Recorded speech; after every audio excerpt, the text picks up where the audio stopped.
तमाम सबूतों और गवाहों को मद्देनजर रखते हुए कोर्ट अंकुश को बाइज्जत बरी करती है। आखिरकार फिर एक बार प्यार की ही जीत हुई।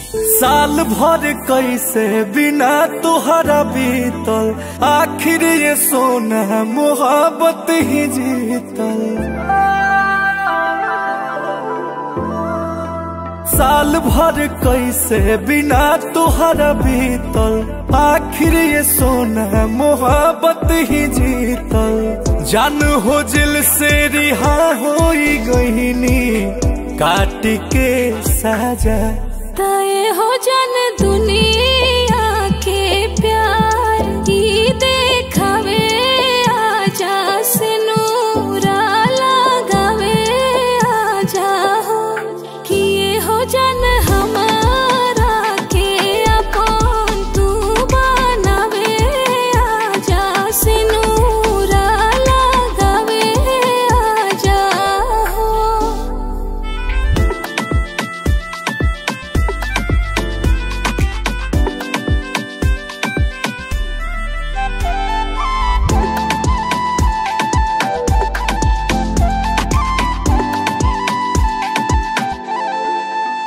का फसाना भइल संगे काना भइल, जब से मुजरिमी तोहरो दीवाना भइल। जाने छोड़ा वो बात अब नहीं खेसा, देह सूखा पड़ल बाटे खो जाता साथ।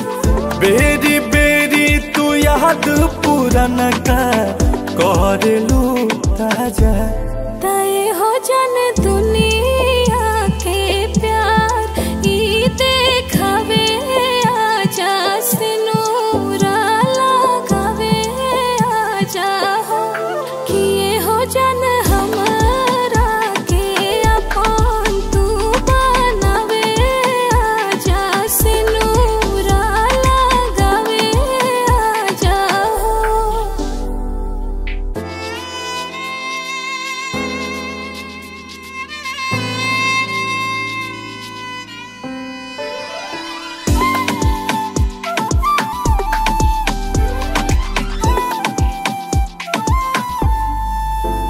बड़ी तड़पाता हो, बड़ी तरसाता हो, दोनों अखिया बिना तुहरा बरसाता हो। नहीं मानेला मन धन करा मिलन, अंकुश आइबो ना ताज मर जाइब हम।